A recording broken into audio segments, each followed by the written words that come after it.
My friends, many people are waiting for a big moment to change their lives. They are waiting for a new opportunity, a better season, a powerful breakthrough, a fresh beginning.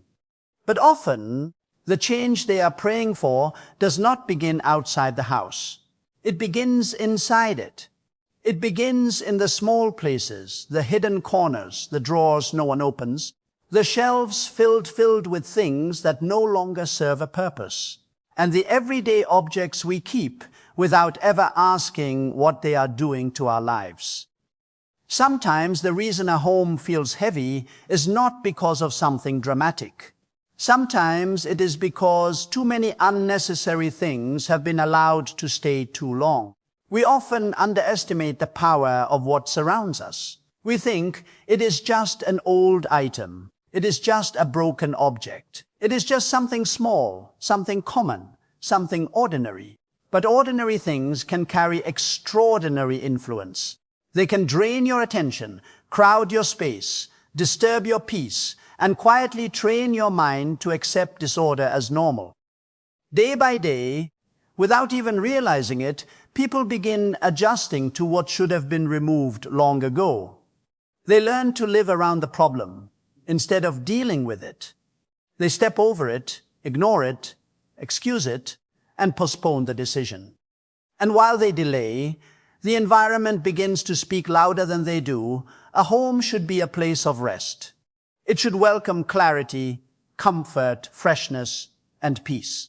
It should help you breathe easier, think better, and feel stronger. But that becomes difficult when your space is filled with things that are useless, broken, outdated, unhealthy, or emotionally heavy. Every object in your home is saying something. Some things support your life. Some things distract it. Some things serve your future. Some things keep you tied to what should already be gone. And the truth is simple. If you do not choose what remains in your home, your habits will choose for you. Today, we are going to talk about 10 common household items you should get rid of immediately. Not because this is just about cleaning. Not because this is just about decoration. But because sometimes the life you want begins with the courage to remove what is no longer helping you. Sometimes peace enters when clutter leaves. Sometimes clarity comes when excess disappears. Sometimes strength returns when your environment stops working against you. So I want you to listen carefully, think honestly, and be willing to make a decision.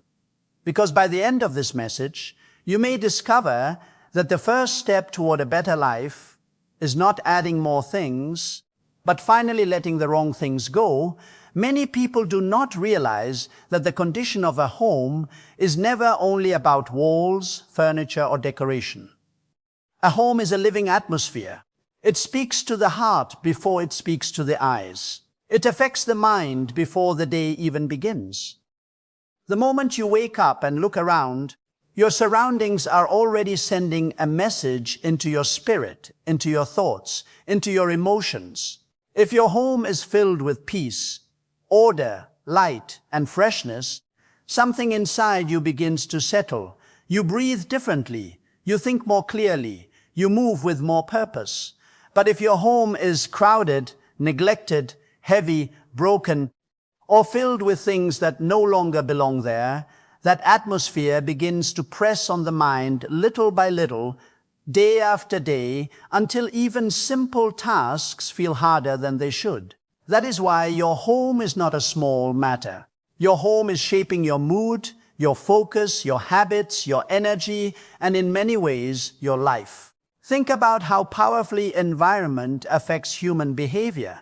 Put a person in a clean, open, calm place, and their thoughts often become calmer. Put that same person in a cluttered, dark, noisy, disorganized space, and tension begins to rise without invitation.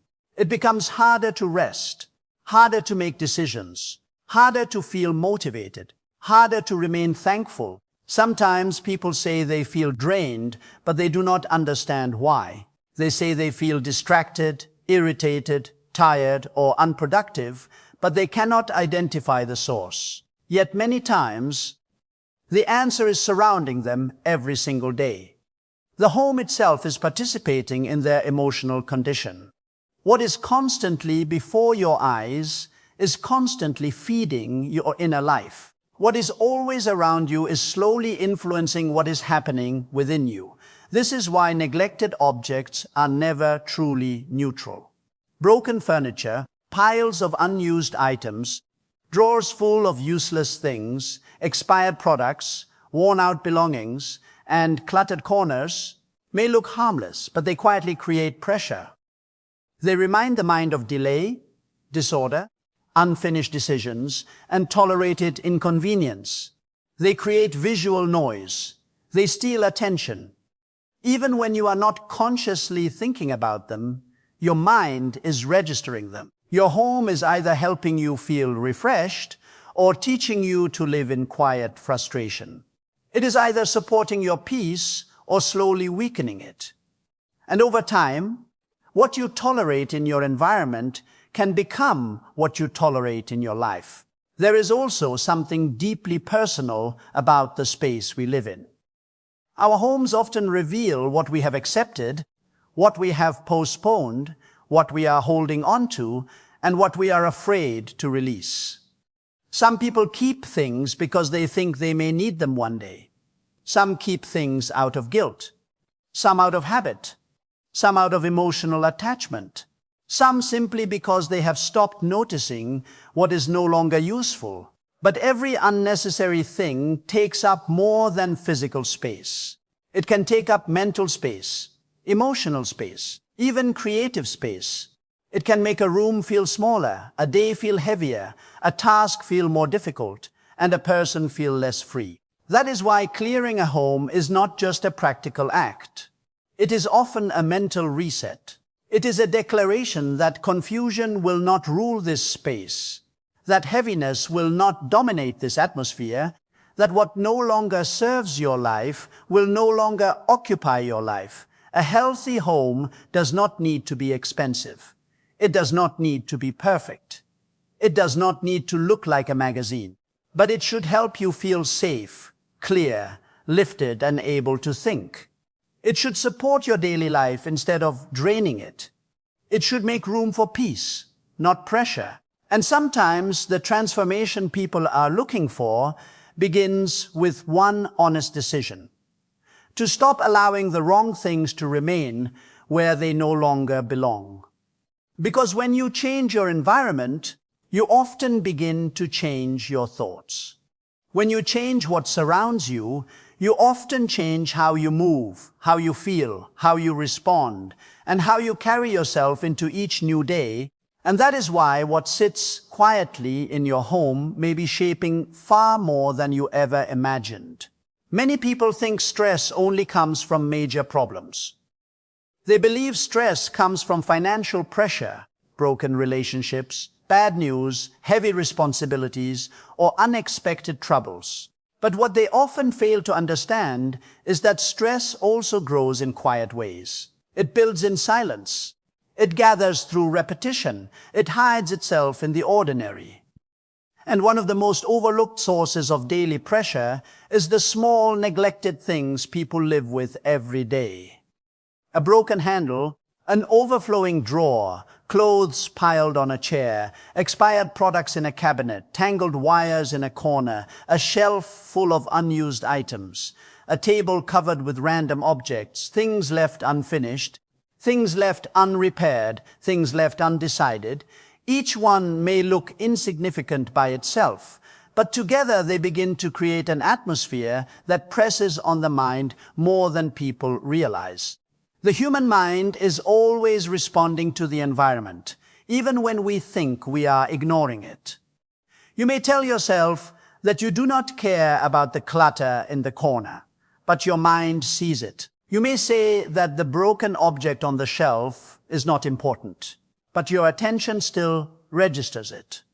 You may walk past the same mess every day and no longer notice it with your eyes, but your inner world is still reacting to it. This is how silent stress works. It does not always shout. It whispers. It slowly takes from your mental energy. It creates a feeling of incompleteness. It places small burdens on your thoughts, one after another, until your home no longer feels restful. Even if you cannot explain it, something begins to feel heavy. What makes neglected objects so powerful is not only their physical presence, but what they represent. Many of them are reminders of postponed action. They silently say, "This has not been dealt with. This has been ignored. This has been left behind. This still needs attention." A pile of papers is not just a pile of papers. It can become a symbol of delay. An overstuffed drawer is not only a drawer. It can reflect disorder that has been allowed to settle. A broken item left in place is not just broken material. It can communicate carelessness, avoidance, or emotional fatigue. These messages may not be spoken aloud, but they are absorbed by the mind again and again. Over time, the atmosphere of the home begins to reflect not peace, but pressure. This kind of silent stress is dangerous because it becomes normal. People adapt to it. They stop expecting ease. They stop expecting freshness. They become used to inconvenience. They no longer realize how much energy is being wasted on things that should have been removed, repaired, cleared, or organized. They begin living with low-grade frustration every day and call it ordinary life. But the body and mind do not treat it as ordinary. The mind becomes more scattered. The emotions become more irritable. Focus becomes weaker. Motivation becomes lower. Even rest becomes less satisfying because the environment keeps sending signals of tension and disorder. A neglected environment can also affect self-respect. When people allow too many unnecessary and unresolved things to remain in their personal space, they sometimes begin to accept less from life in other ways too. They stop creating standards. They stop making deliberate choices. They stop protecting the atmosphere around them. But every act of neglect teaches the mind something. It teaches whether peace matters. It teaches whether order matters. It teaches whether your daily environment deserves your attention. And when small acts of neglect multiply, they shape not only the home, but the attitude of the person living in it. This is why even small changes can create powerful relief. When one drawer is cleared, when one broken object is removed, when one crowded surface is cleaned, when one forgotten corner is restored, the mind feels it immediately. Something begins to breathe again. There is more room to think, more room to move, more room to feel at ease. That is because peace often returns in small ways before it returns in big ways. Calm does not always arrive through dramatic transformation. Sometimes it enters through simple decisions, through care, through removal, through attention, through the willingness to stop living with what quietly drains you every day and to finally recognize that the little things you ignore may be carrying a weight your heart was never meant to keep carrying inside your own home and within your own daily life. Clutter is often dismissed as a minor issue, something people plan to deal with later, something they learn to walk around, stack higher, push aside, or hide behind closed doors. But clutter is not always harmless. It does more than fill a room. It fills the mind. It competes for attention. It interrupts calm. It weakens concentration. It slowly changes the emotional atmosphere of a home until peace begins to feel distant and focus becomes difficult to hold. Many people think their loss of mental clarity comes only from pressure outside the home. But sometimes the environment around them is quietly adding to the burden. Every crowded table, every overfilled shelf, every random pile, every space that has no order sends a message to the mind that there is unfinished business everywhere. The eyes may get used to it, but the mind does not fully rest in it. Human beings are deeply affected by what they see repeatedly. The brain is constantly filtering, sorting, and responding to visual information, even when a person is not fully aware of it. In a clean and ordered space, there is less competition for attention. The mind relaxes. Thoughts become more settled. Decisions feel easier. But in a cluttered space, attention is pulled in many directions at once. One object reminds you of something you forgot to do. Another makes you think about what needs to be cleaned. Another brings guilt because it has been sitting there unused for months. Another creates irritation because it blocks movement or makes the room feel smaller. This is why clutter is exhausting. It demands energy without asking permission. It keeps the mind engaged in small, low-level distractions all day long until peace becomes harder to maintain and focus begins to break apart. Clutter also changes the way people experience time. In a disordered environment, even simple tasks start taking longer. You look for something and cannot find it. You try to start one task, but the mess around you reminds you of 5 others. You sit down to rest, but your eyes land on a pile that makes you feel behind. You attempt to think clearly, but the room itself feels crowded and noisy even when no one is speaking. The result is mental fatigue. The mind becomes less sharp, less present, less able to give full attention to what matters most.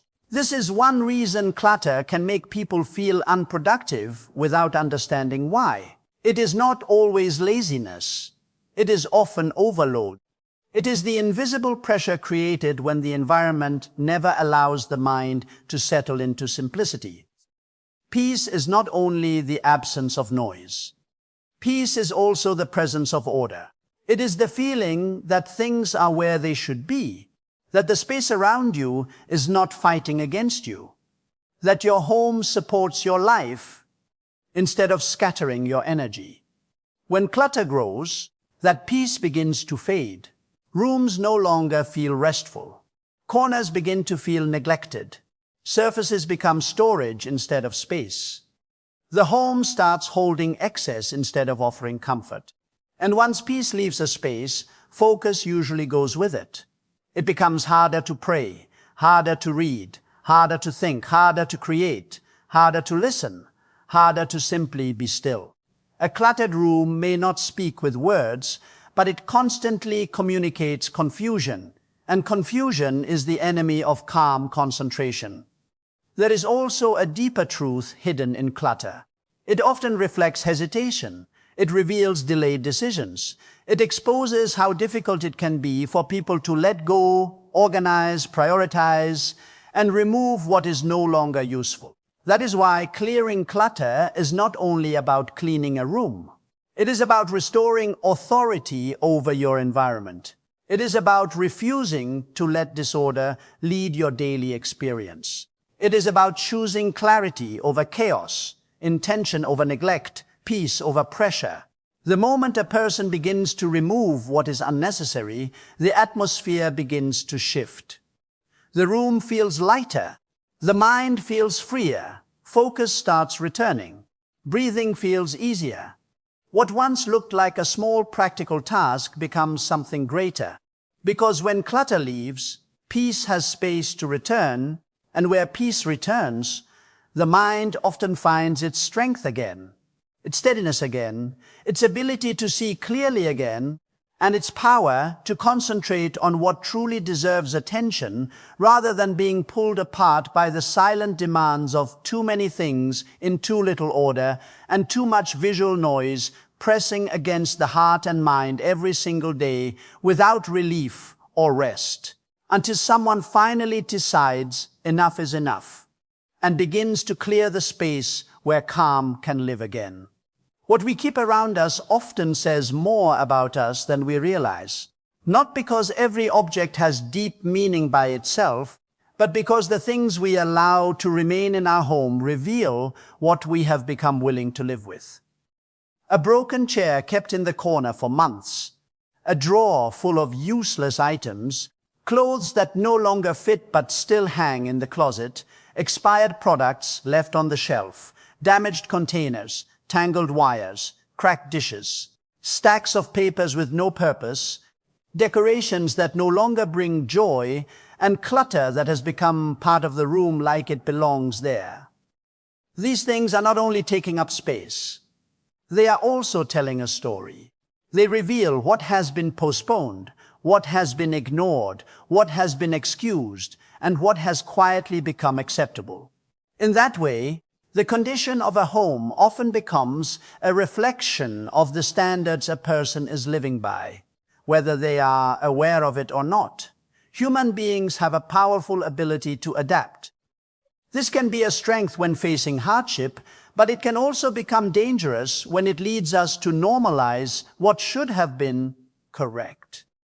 The mind becomes familiar with disorder. The eyes stop noticing what once felt uncomfortable. The hands learn to work around what should have been removed.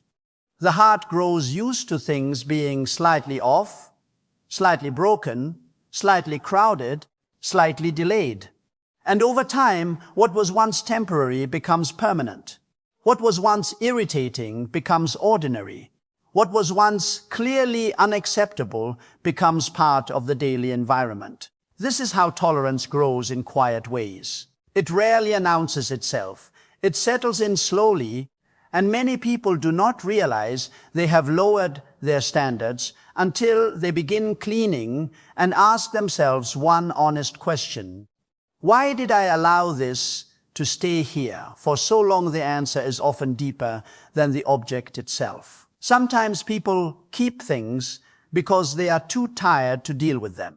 Sometimes because they feel guilty throwing them away. Sometimes because they are emotionally attached. Sometimes because they keep hoping the right time will come to fix, sort, organize, or decide. Sometimes because life has been so busy that the environment becomes a low priority. But every decision to leave something unresolved, the home begins to train the person living in it. It trains them to overlook what matters. It trains them to settle for less ease, less freshness, less beauty, less intentionality. This is why cleaning and letting go can become such a powerful personal act.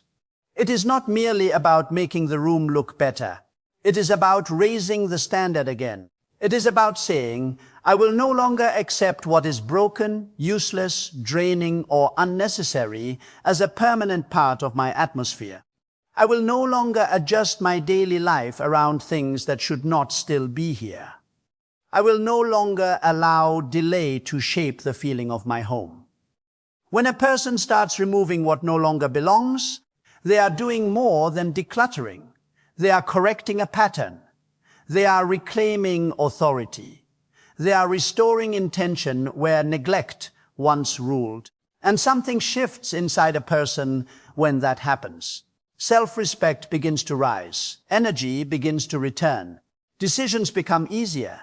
The space feels more honest because it now reflects care rather than avoidance. The objects in a home may seem silent, but they influence the inner life in powerful ways. If a home is filled with things you have tolerated rather than chosen, then the atmosphere will often feel heavy, passive, and uninspired. But if the home begins to reflect your values, your standards, your sense of order, your respect for peace, then the atmosphere begins to lift. That is why what you keep is never only about storage. It is also about what you are permitting to shape your daily experience. The home becomes a mirror, and that mirror does not only show your possessions. It shows your habits, your patterns, your decisions, and the level of peace you are willing to protect. So when you look around your space, do not only ask what is in this room. Ask what this room is teaching me to accept, what this environment is telling me is normal, and whether the things surrounding me are supporting the life I want to live or quietly convincing me to keep settling for what should have already been released from my hands, my shelves, my corners. and my daily routine long before now, because what remains in your home often reveals what still remains unchallenged in your standards, your habits, and your willingness to make room for something better, fresher, clearer, and more worthy of the life you are trying to build inside those walls and within yourself every single day as you continue living among the evidence of what you have chosen to keep and what you have not yet had the courage to remove from your space and from the atmosphere you call home. Letting go is often misunderstood. Many people think it is a loss. They think if they release something, they are giving something up, becoming empty, or parting with something that still has value. That is why homes become filled with things that no longer serve a meaningful purpose. Old containers, broken furniture, expired products, clothes never worn, duplicate items, decorations no longer loved, boxes of forgotten belongings, and objects kept only because they have been there for a long time. But the deeper truth is that letting go is not always an act of loss. Very often, it is an act of renewal. It is the decision to make room for life again. It is the choice to stop protecting what is no longer helping you and start protecting the peace, clarity, and freedom that should fill your home instead. Every home carries a certain atmosphere, and that atmosphere is shaped not only by what is present, but also by what is allowed to remain long after its usefulness is gone. When people keep too many things out of habit, guilt, fear, or delay, the home slowly begins to feel crowded, not just physically, but mentally and emotionally. The room may still function, but something about it feels restricted. Movement becomes less natural. Surfaces become full. Storage becomes strained. The eyes never fully rest. The mind keeps receiving signals that there is too much to manage, too much to ignore, too much to work around. In that kind of environment, renewal is difficult because renewal needs space. It needs openness. It needs room to breathe. That is why letting go can become one of the most powerful actions a person takes inside the home. It is not simply removing an object. It is removing resistance. It is clearing a path for ease to return. There is something deeply refreshing about releasing what no longer belongs. The moment an unnecessary object leaves a room, something changes. The room becomes lighter. The air feels clearer. The mind feels less pressed. Even one small act of release can create surprising relief because the human heart was never meant to carry endless excess. We were not created to be surrounded by constant reminders of unfinished decisions, unused possessions, and things that have outlived their purpose. When a person starts to let go, they often realize how much of their energy was being tied to objects that had quietly become a burden. That is why renewal begins not when new things are added, but often when old things are released. Space itself becomes a gift. Order becomes visible. Simplicity begins to restore strength. Letting go is also a way of breaking attachment to what is familiar but no longer fruitful. Many people hold on to objects not because those objects are useful, but because does this still belong in the life I am building now? That question has power because it shifts attention from history to purpose, from habit to intention, from keeping everything to choosing wisely. A renewed home does not happen by accident. It begins with deliberate release. It begins when a person recognizes that peace must be protected, not postponed. It begins when they stop measuring value by how long something has been kept and start measuring value by whether it supports the life they want to live today. In that moment, letting go becomes freeing rather than frightening. It becomes a statement that the future deserves more room than the past. It becomes a declaration that the home will no longer be a storage place for what is broken, forgotten, unnecessary, or draining. Instead, it will become a place of freshness, clarity, calm, and usefulness. Renewal enters quietly at first, through one drawer, one shelf, one corner, one bag carried out, one decision made with honesty and purpose. And as those decisions continue, the whole atmosphere begins to change, because what was once crowded starts to open, what was once heavy starts to lift, and what was once neglected begins to reflect care, freedom, and the beautiful strength that comes when a person finally understands that sometimes the most powerful way to move forward is not to collect more, but to release with confidence what should no longer remain in the place where peace, order, and new life are meant to grow.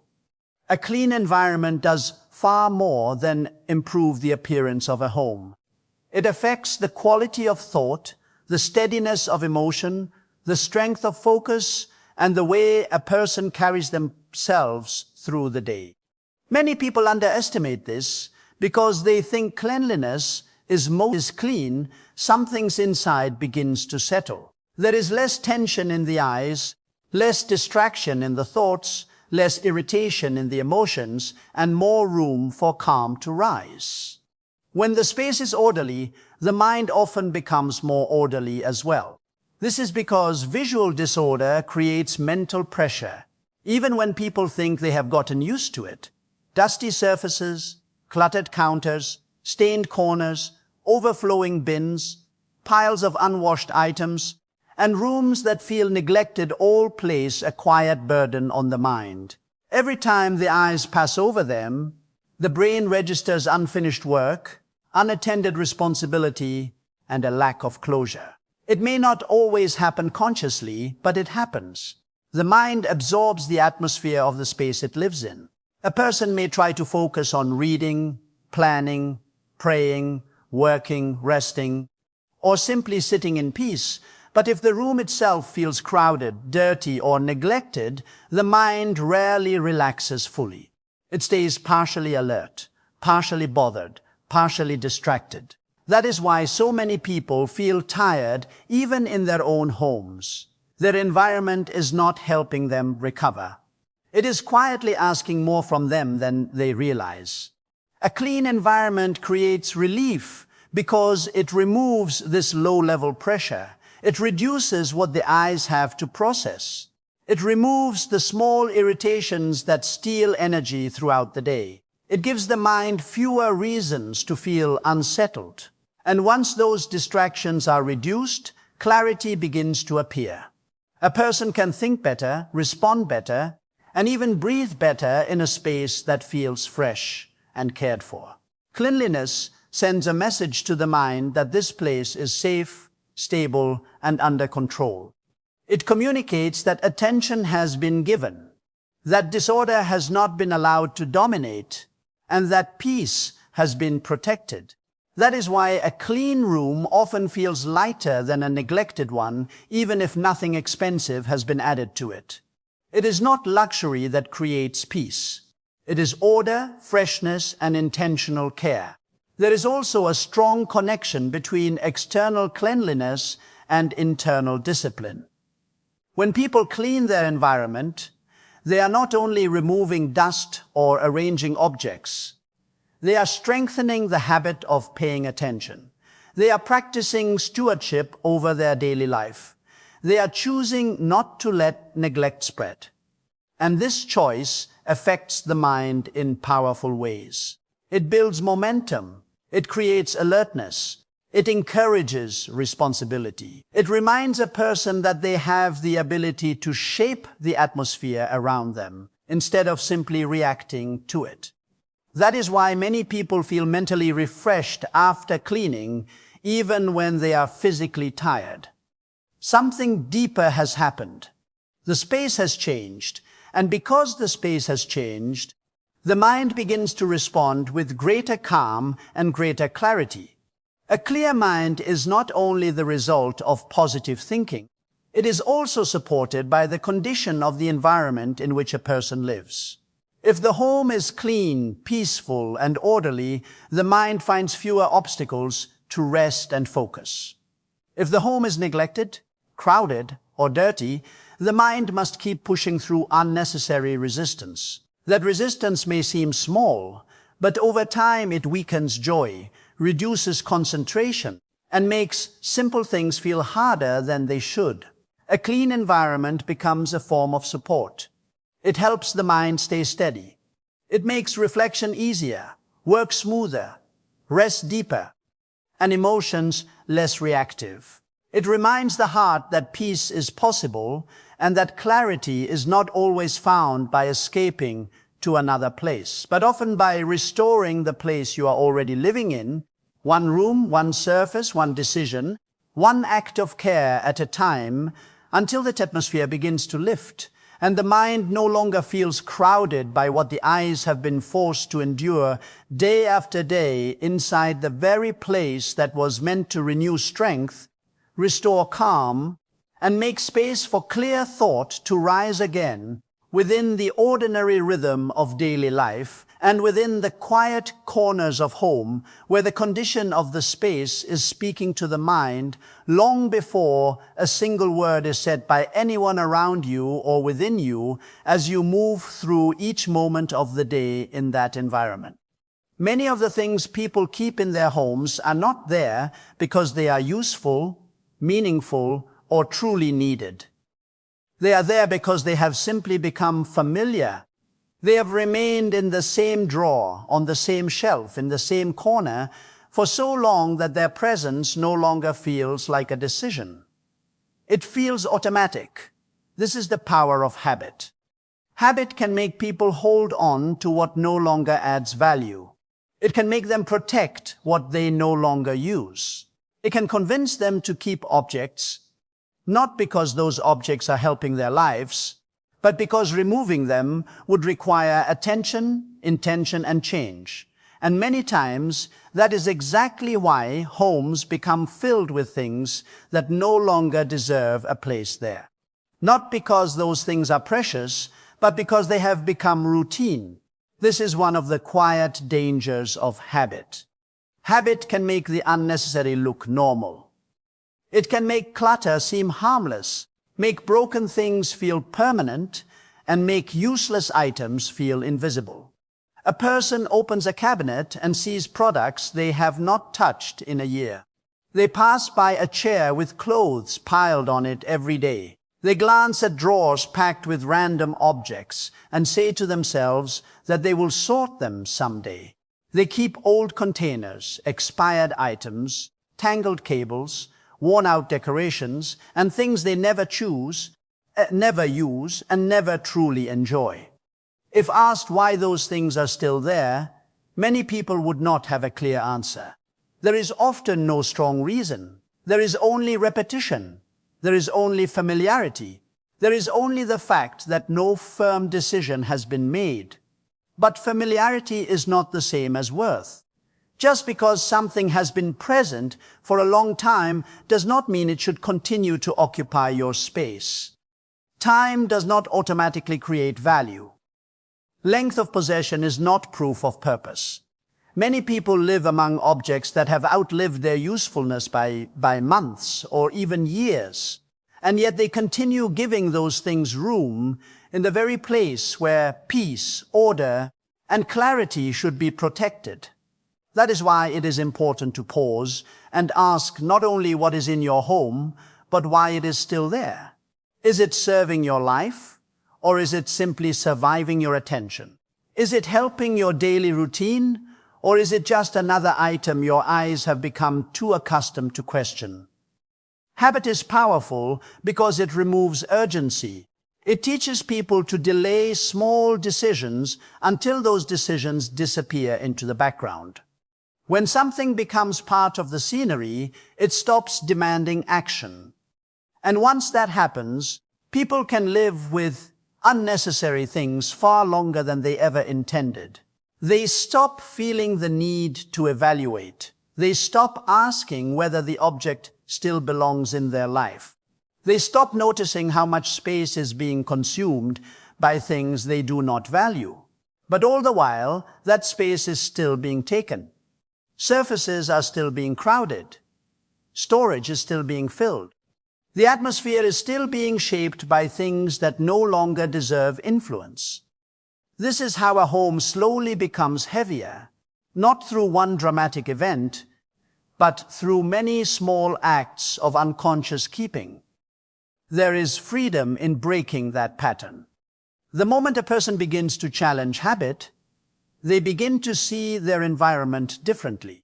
They stop looking at an object and thinking it has always been here. They start asking, does it need to be here now?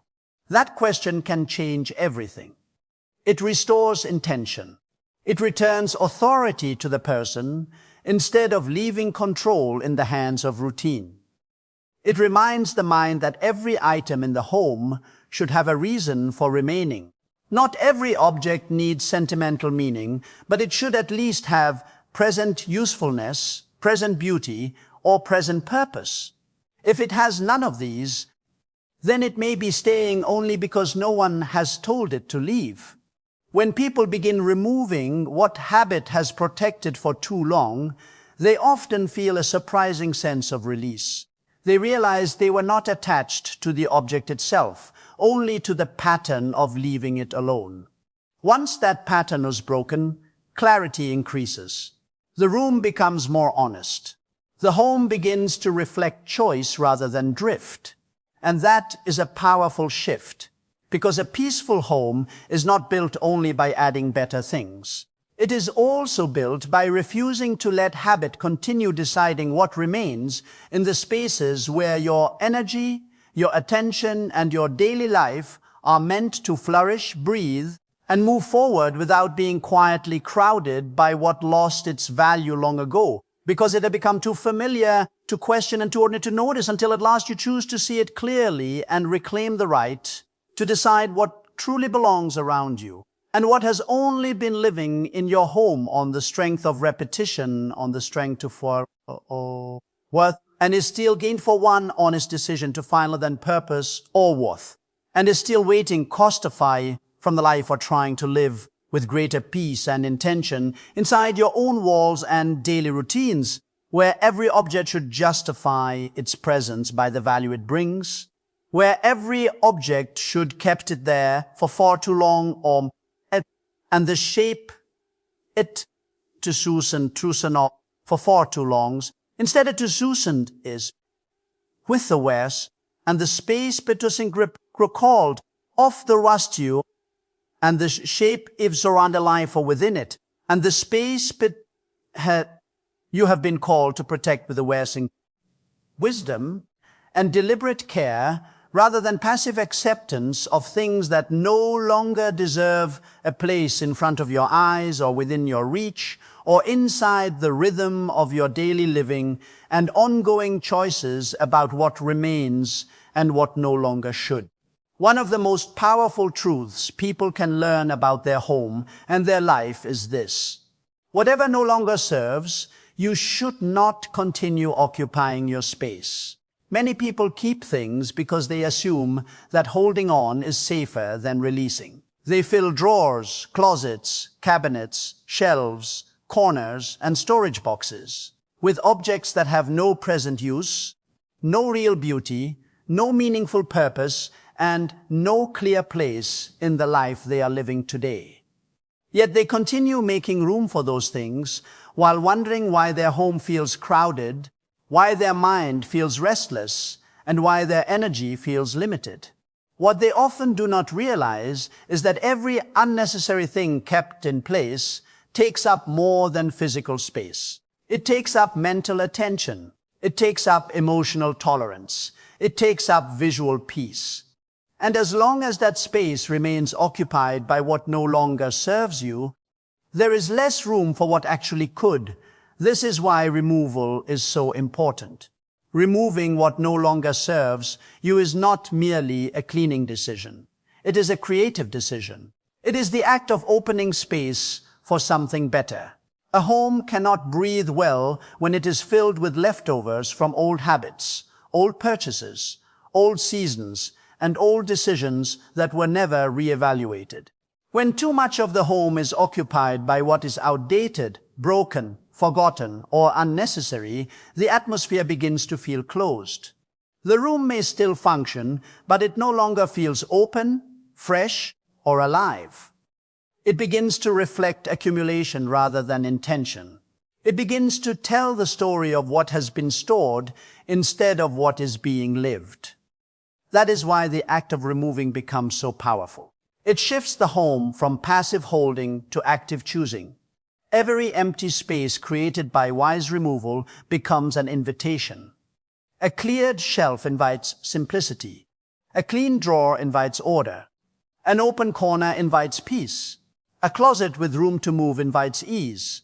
A surface no longer buried under random objects invites calm. These may sound like small things, but they change the experience of daily life in profound ways. When space opens, movement becomes easier. Decision-making becomes lighter. Cleaning becomes less exhausting. The eyes can rest. The mind can settle. The room begins to support you rather than compete with you. That is what many people are truly longing for when they say they want a better environment. They are longing for space that feels useful, clear, and welcoming, instead of compressed by objects that are still present only because no one has chosen to release them. There is also a deeper lesson in this process. Many people believe that improvement always begins by adding something new. A new decoration, new storage, new furniture, new organizers, new solutions. But often the first and most necessary step is subtraction. Before better things can enter, unnecessary things must leave. Before peace can spread, excess must be reduced. Before beauty can be noticed, distraction must be cleared. Before usefulness can return, space must be freed from what no longer deserves to remain. This principle applies not only to the home, but to the habits of the mind. When you release what has become dead weight in your environment, you begin teaching yourself to value purpose over accumulation, clarity over attachment, and freedom over excess. What makes this so important is that better things do not always mean expensive things or dramatic changes. Sometimes the better thing that enters after removal is not an object at all. Sometimes it is peace. Sometimes it is easier breathing. Sometimes it is time saved because you can now find what you need. Sometimes it is less irritation. Sometimes it is greater motivation. Sometimes it is the quiet joy of walking into a room that no longer feels overrun by what has overstayed its welcome. Better things can be as simple as light reaching farther, air moving more freely, movement becoming smoother, and your thoughts feeling less crowded because your surroundings are no longer asking you to tolerate what should have been gone long ago. The home should not be a museum of delayed decisions. It should be a living space that serves the people inside it. That means every object should either help, support, beautify, or meaningfully contribute to daily life. If it does none of these, then its presence should be questioned honestly. And once that honesty begins, transformation follows. The room begins to change. The atmosphere begins to lift. The person living there begins to feel stronger because they are no longer surrounded by so many things that quietly drain attention without giving anything back.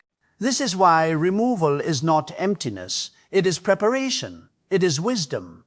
It is the making of room for what matters more, for what functions better, for what brings calm, and for what finally aligns the space around you with the life you are trying to build inside it by choosing to release the unnecessary and welcome the better with intention, clarity, and renewed room to live more lightly within the place you call home. Many people are waiting for change to arrive in some dramatic way. They are waiting for the perfect time, the perfect mood, the perfect motivation, the perfect opportunity, the perfect plan. They think transformation begins with something large, something sudden, something impressive. But real change rarely starts that way. More often, it begins with one quiet decision made in an ordinary moment inside the home. It begins when a person looks at one object, one drawer, one shelf, one corner, one habit, and finally says, "This will not stay the same anymore." That is how change enters. Not always with noise, but with choice. Not always with a major breakthrough, but with a simple act of willingness. The home is often the first place where this becomes visible, because the condition of the home reflects the condition of daily decisions. Every room is shaped by what has been chosen, what has been ignored, what has been delayed, and what has been allowed to remain. So when a person begins making better choices inside the home, they are already beginning to change more than the home itself. Simple decisions carry more power than people realize. One item thrown away may seem small, but it breaks delay. One drawer organized may seem minor, but it interrupts confusion. One broken object removed may appear insignificant, but it challenges neglect. One surface cleared may look like a practical task, but it sends a message to the mind that disorder will no longer lead. Small decisions are powerful because they create momentum. They prove that change is possible now, not someday. They shift the atmosphere from passivity to action. They teach the heart that progress does not require perfection. It only requires movement. And once movement begins, something inside a person begins to wake up. Confidence rises, clarity returns, resistance weakens. What felt too heavy yesterday starts to feel possible today because one decision opened the door. This is why people should never underestimate the importance of the smallest act of order. A home does not become overwhelming in one moment. It usually becomes heavy through many neglected moments, many postponed decisions, many little things left unresolved. In the same way, peace does not always return through one giant effort. It often returns through many simple choices, repeated with intention. A person wipes one surface, sorts one basket, folds one set of clothes, empties one shelf, clears one corner, and suddenly the room begins to feel different. Not because everything has changed at once, but because direction has changed, and direction matters. The moment a person stops drifting and starts deciding, the atmosphere begins to respond. There is also something deeply personal and empowering about change that begins at home. The outside world is full of things we cannot control. People cannot control every problem, every delay, every disappointment, every pressure, every demand placed upon them. But within the home, decisions can still be made. A room can still be refreshed. A burden can still be removed. A standard can still be raised.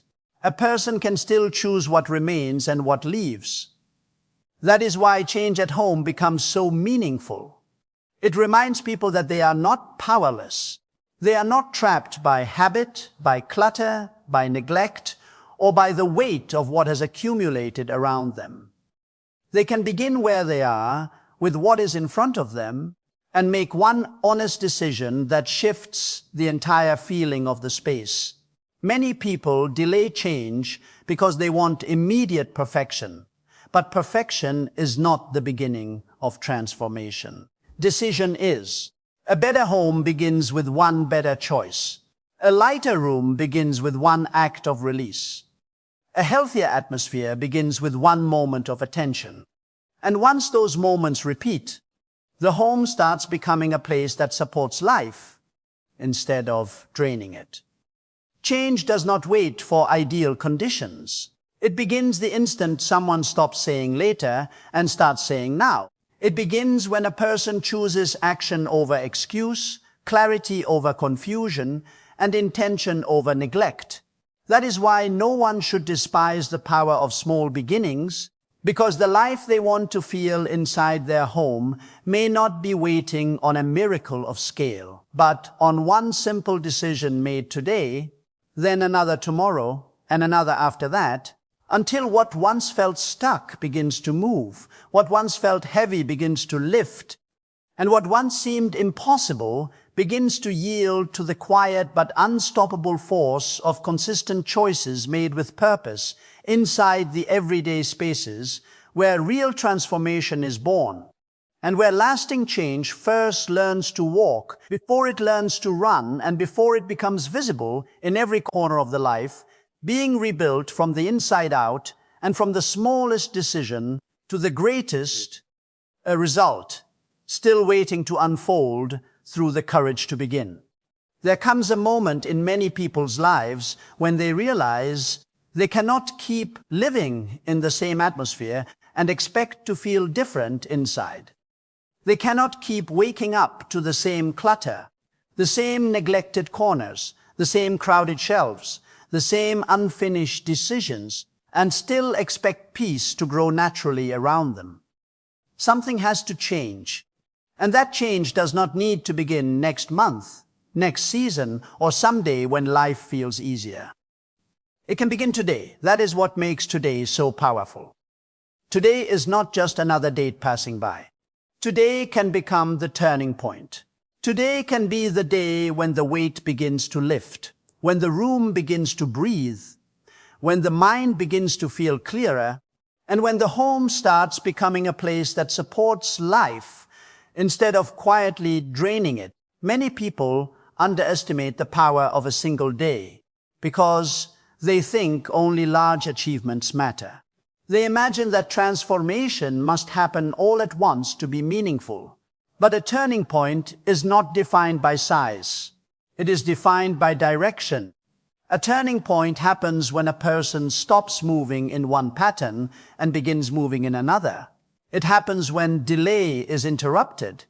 It happens when neglect loses control. It happens when someone decides that the atmosphere of their home will no longer be shaped by what is broken, forgotten, excessives, or unnecessary. In that moment, even one day becomes important, because one day can change the direction of many days to come. A lighter and healthier space does not appear by accident. It begins with attention. It begins when a person truly sees what they have been living with. They notice the objects that no longer have purpose. They notice the things that create visual noise, emotional fatigue, and silent pressure. They notice how often they have been stepping around what should have been removed, ignoring what should have been addressed, and accepting what should have been questioned. This awareness is powerful because once a person sees clearly, they can no longer pretend nothing needs to change. Today becomes the opportunity to act on what has already been felt for too long. The room may not change completely in one afternoon, but the atmosphere begins to change the moment honest action begins.